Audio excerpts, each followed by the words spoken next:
Welcome back to the Locomotion Show. My name is Z, and in this episode, we're going to look at the evolutionary case for human endurance. I'm really fascinated by studying human evolution and trying to figure out what it tells us about our capabilities as athletes, and also looking at ourselves in relationship to all the other members of the animal kingdom to determine what are the things that we have that really stand out. When we look at the whole spectrum of the animal kingdom, we see this enormous diversity, even amongst mammals, in terms of their ability to be really explosive, really powerful, and really fast on one end of the spectrum.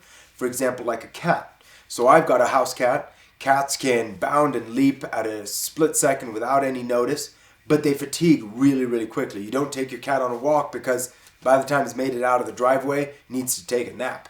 But on the other end of the animal spectrum, we could look at camels. Camels can plod along extremely slowly, maybe even carrying a lot of weight for days and days at a time, and they can do it without eating or drinking. What makes humans unique is that we have that full spectrum capability. We can be explosive in a minute, and we can last all day or even multiple days. But where humans really start to diverge and really express tremendous athletic capability that no other mammal or animal on the planet can match, that is endurance. Humans have now broken the 2-hour mark for the marathon. Just think about that, running 26 miles in under 2 hours. No other animal on the planet can do that. Humans have run as much as 350 miles non-stop and have run over 100 miles without any food or water.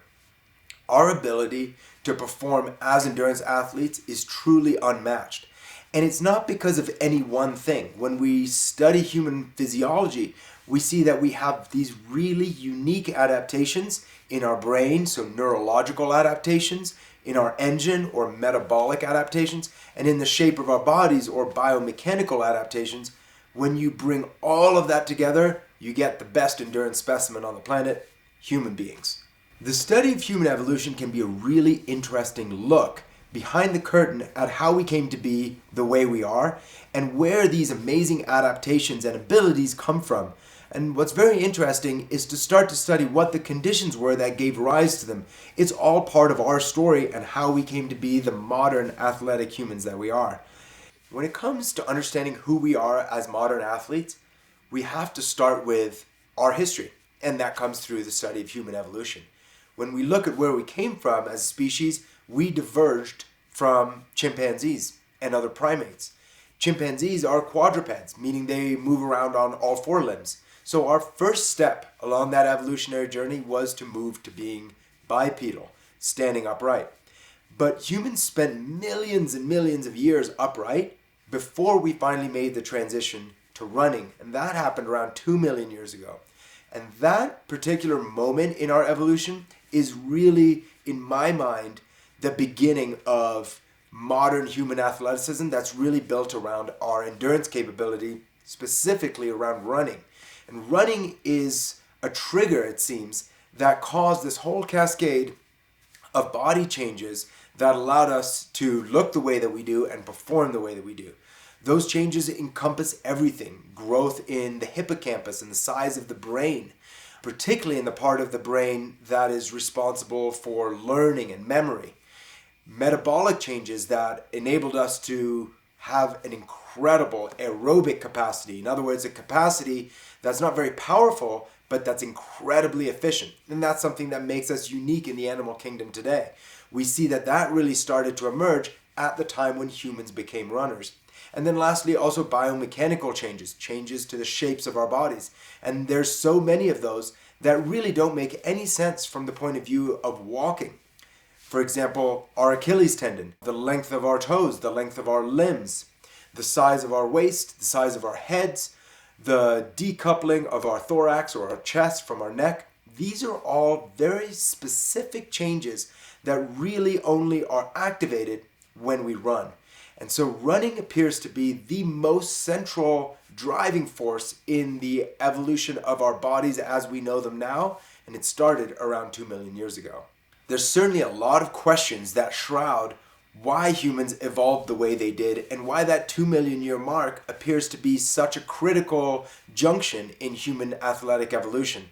But we do have a lot of clues. One of those clues comes back to our diet and the fact that humans were evolving to be omnivorous. We wanted to eat meat. And if we were going to hunt down animals that were faster, more dangerous, and more powerful than we were, then we could outpace them with our endurance. So we would go further and get them so fatigued that they would eventually curl up and die. And that was the genesis of human running.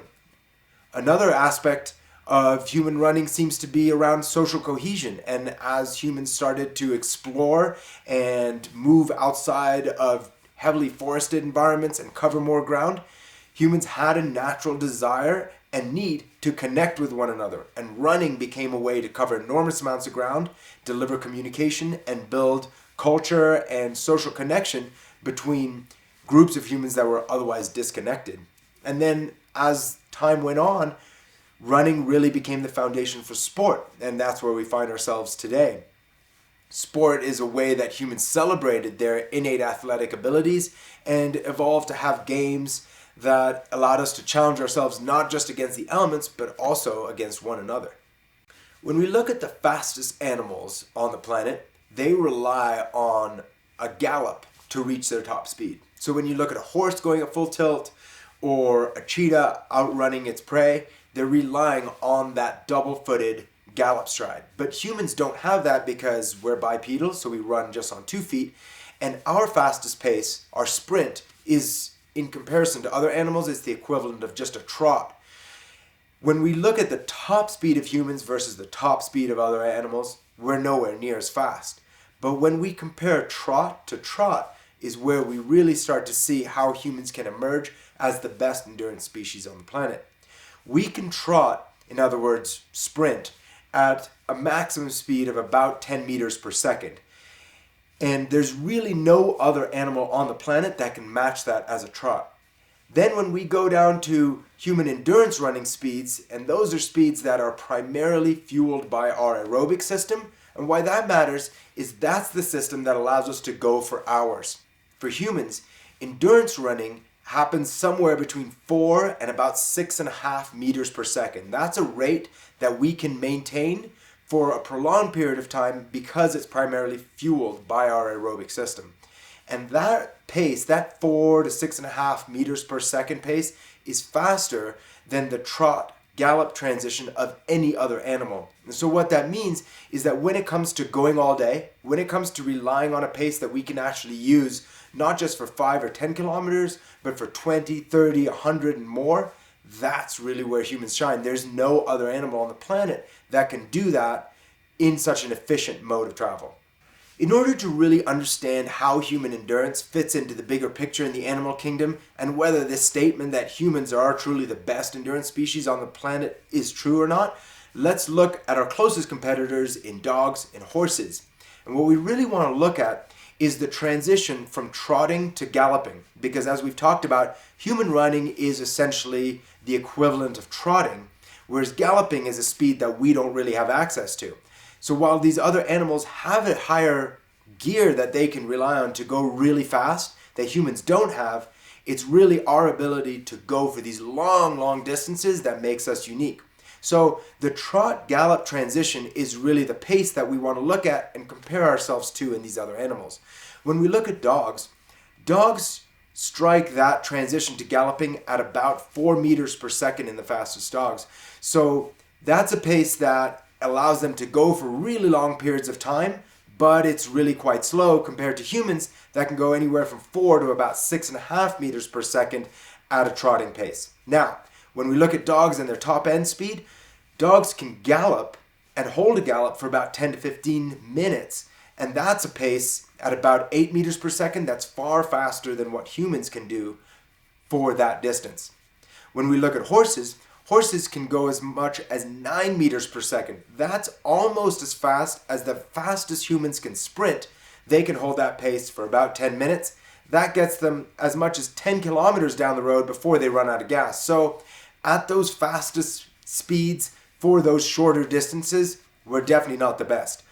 Now, when it comes to going all day, when it comes to going for 20, 30 kilometers, or even into the ultra distances of 100 kilometers, 100 miles and beyond, that's really where humans shine because we can do that at a level of efficiency that no other animal can match.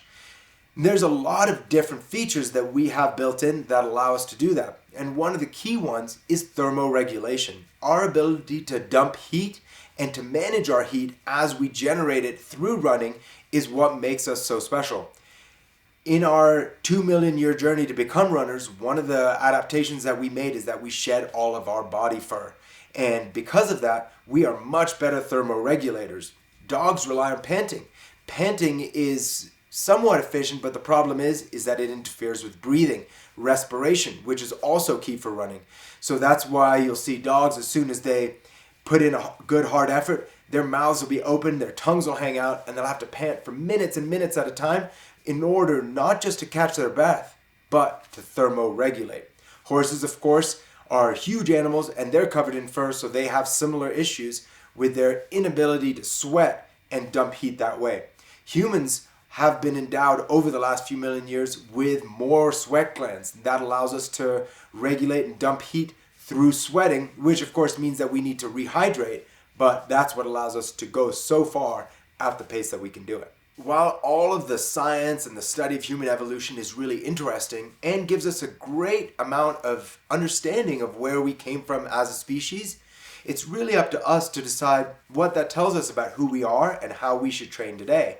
And for me, what I take from that is that evolution ultimately holds all of the clues to figuring out how we should train today. That training shouldn't be divorced from our story as humans and the ways in which we've evolved to have the shape that we have. When we look at our bodies in the mirror, we see a highly evolved specimen that's responded to its environment and is shaped in a certain way in order to facilitate certain types of movement.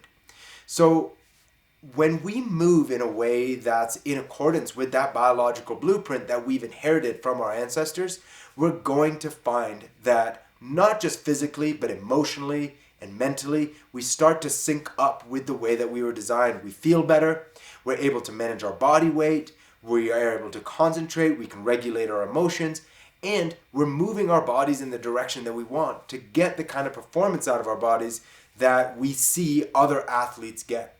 So the bottom line is that running has driven more changes in our body in the most recent chapter in our evolution than any other form of movement.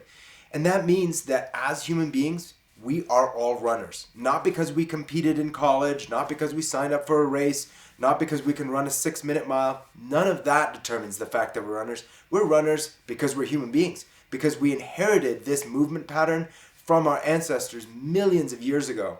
And running should be a part of all of our athleticism. Now, that doesn't mean that we all need to go sign up for a race. It doesn't mean we all need to be competitive about our running.